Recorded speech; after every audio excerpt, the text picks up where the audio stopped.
Biden para que se cumpla el compromiso de regularizar la situación de los mexicanos que viven y trabajan honradamente en Estados Unidos, pero que no tienen papeles.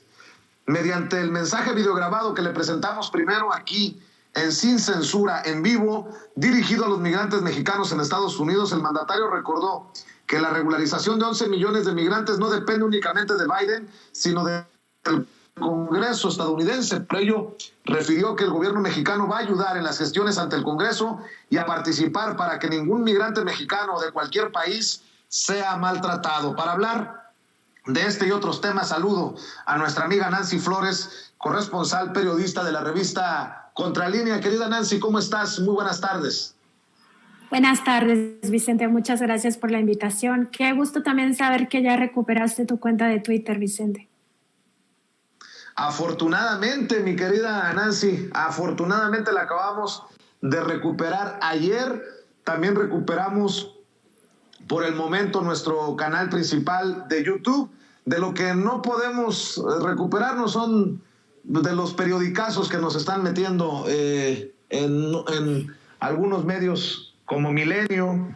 Pero bueno, contra viento y marea, tú sabes, mi querida Nancy, aquí vamos y con el único compromiso de informarle a la gente que tiene la confianza de leer la revista Contralínea, de ver y escuchar Sin Censura, de informarle sin máscaras y con la honestidad que nos caracteriza. Están al pendiente, pues, de la visita del presidente Andrés Manuel López Obrador a la Casa Blanca, la participación en la cumbre trilateral de América del Norte y después en las reuniones bilaterales que ya explicó el canciller Marcelo Ebrard, tendrá el presidente Andrés Manuel López Obrador con Joe Biden, el presidente de Estados Unidos, y Justin Trudeau, el primer ministro de Canadá, Nancy. Sí, pues muy importante este compromiso que hace el presidente López Obrador con los migrantes que están justamente en Estados Unidos, de hablar con el presidente Joe Biden para que se regularice su pues estancia en ese país, ¿no? Además que aportan a la economía estadounidense pues una parte muy importante.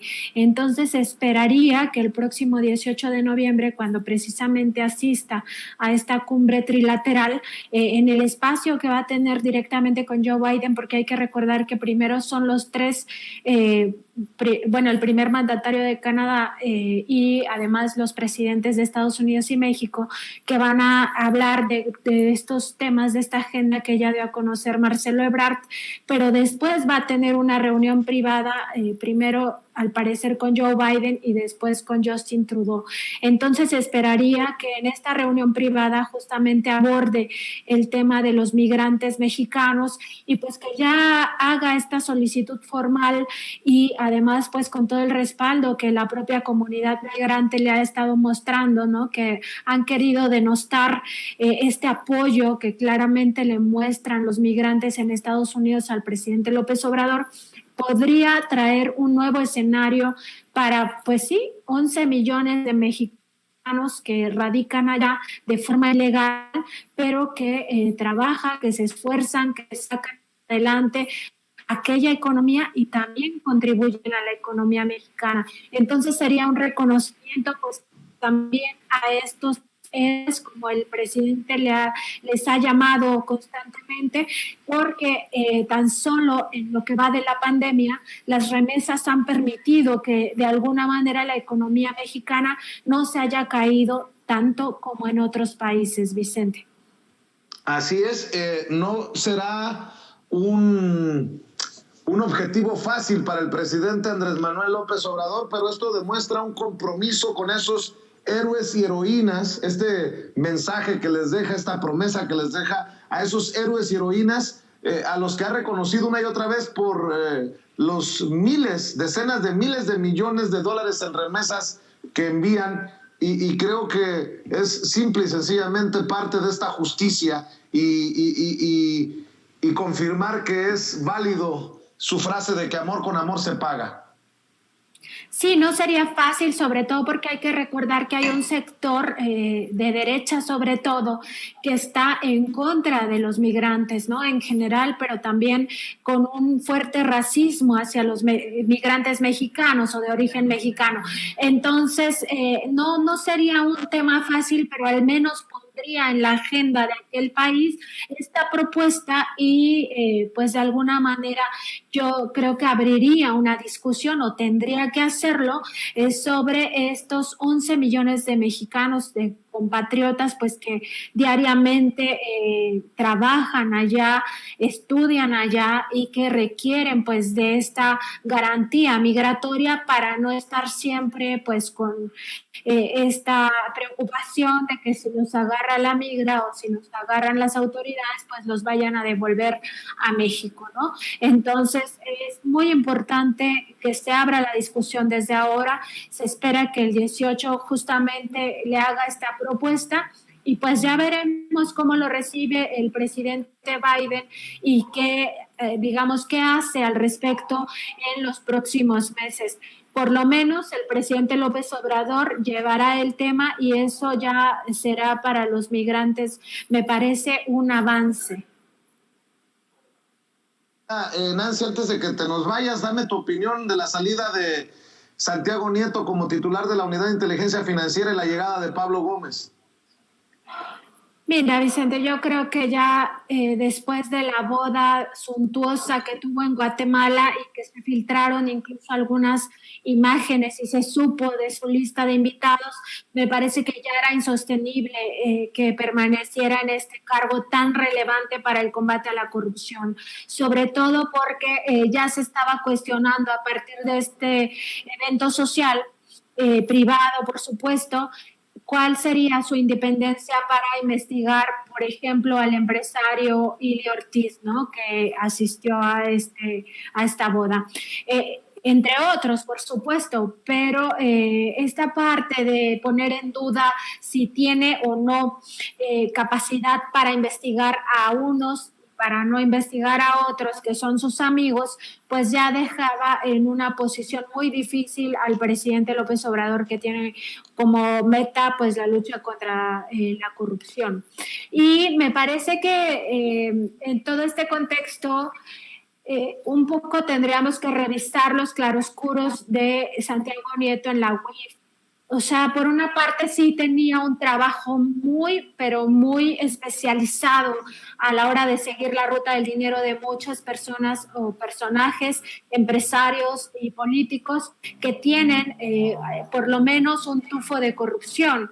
Pero por otro lado, y eso lo publicamos en Contralínea también, Santiago Nieto devolvió alrededor de 15,000 millones de pesos tan solo en sus primeros 2 años al frente de esta institución. Ni siquiera en todo el sexenio de Peña Nieto se devolvieron estos recursos, se devolvió mucho menos que eso. Entonces llamaba la atención que estuvieran perdiendo los juicios por muchos millones de pesos y que se descongelaran las cuentas. Llamaba la atención. Otra forma de recuperar los recursos ante la UIF es que tengan una visita, que tengan este derecho de audiencia que está garantizado en la Constitución.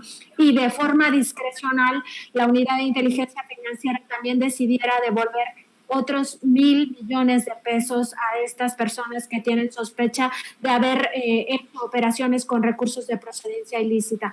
Entonces, es una gestión, podemos decir, con aciertos, pero también con desaciertos. ¿Por qué la Unidad de Inteligencia Financiera, a partir de que Santiago Nieto toma el control, empieza a perder los juicios, empieza a perder los amparos, empieza a desatender esta parte que tiene que ver con lo legal? Y que no se comparan estos 15,000 millones de pesos con los 6,000 millones que bloqueó. Es decir, desbloqueó más dinero de lo que bloqueó. Y muchos de esos casos ya se traían de tiempo atrás, del sexenio pasado. Entonces, ¿por qué se vienen a perder en este momento? Me parece que ya también el cuestionamiento en torno a su relación personal con Carla, su esposa, también ya era como una piedra en el zapato, porque justamente Carla se ha mostrado, como yo también lo publiqué previamente a su llegada como consejera del INE, como lo que yo advertía, sería Carla Humphrey Jordan, el caballo de Troya del PAN. Parece que lo ha sido, o sea, parece que ha venido fallando todo en contra del partido Morena y a favor de los grupos de derecha. Esta persona pues sí claramente tiene una ideología de derecha y pues eso también ya seguramente estaba molestando mucho al gobierno de López Obrador. Entonces es un cúmulo de cosas que llevan a la salida pues por la puerta trasera de Santiago Nieto, quien hubiera podido haber hecho un mejor papel sin duda, porque la verdad es que tenía un buen trabajo en lo técnico, ¿no? Esperemos que Pablo Gómez pues haga el mismo trabajo impecable y que por supuesto no exista esta pues sospecha y que no se corrobore de que va a tener un uso político de la UIF, porque la UIF históricamente se ha utilizado para golpear precisamente a los enemigos políticos del gobierno en turno. Entonces esperemos que eso no suceda, esperemos que saque sobre todo el tema técnico y que pues esta unidad de inteligencia financiera sirva para lo que está creada, que es combatir la corrupción, el enriquecimiento ilícito, el peculado, etcétera, etcétera, Vicente. Así es, querida Nancy Flores, como siempre, respetada, admirada. Quiero agradecerte por tu solidaridad. Había leído ya un tuit luego de que nos hackearon la cuenta en Twitter y tú siempre al pendiente y tú siempre tan generosa. Yo quiero agradecerte públicamente, te mando un abrazo y por favor también hazle extensivo ese reconocimiento al trabajo que están haciendo todos ahí en la redacción de la revista Contralínea. ¿Por qué no cerramos invitando a la gente para que te siga en Twitter, en donde, pues hay que decirlo, eres de las mujeres, si me permites, lo digo con mucho respeto, las mujeres bravas, que no se guarda nada y que escribe lo que piensa en Twitter, y también para que sigan apoyando en la revista Contralínea con el periodismo de investigación que practican las miles de personas que nos ven y nos escuchan aquí en Sin Censura. No, Vicente, pues nada que agradecer por ese tuit que pusimos en la red precisamente de Twitter, pues más bien nuestra solidaridad, porque sabemos primero pues todo lo que significa pues que te hackeen, ¿no? Y que pierdas el control por horas o por días de tus cuentas, pues es muy complicado, no solamente por los mensajes que se pueden transmitir, sino también por lo que significa para tu propio trabajo, ¿no? Quedarte sin estas herramientas. Por supuesto, nuestro trabajo está en www.contralinea.com.mx. En Twitter encuentran a la revista como @contralinea y a mí me encuentran como @Nancy_contra. Te agradezco mucho, Vicente, el espacio y también a tu equipo y, por supuesto, a tu audiencia. Muchas gracias. Buenas tardes. Cuídate, Nancy, nos vemos pronto por aquí en Sin Censura. Nancy Flores, corresponsal de la revista Contralínea. Saludos al maestro Miguel Vadillo, director de la revista, y a todo el equipo en la redacción. Voy a saludar también a la abogada Lourdes Monteagudo, quien ya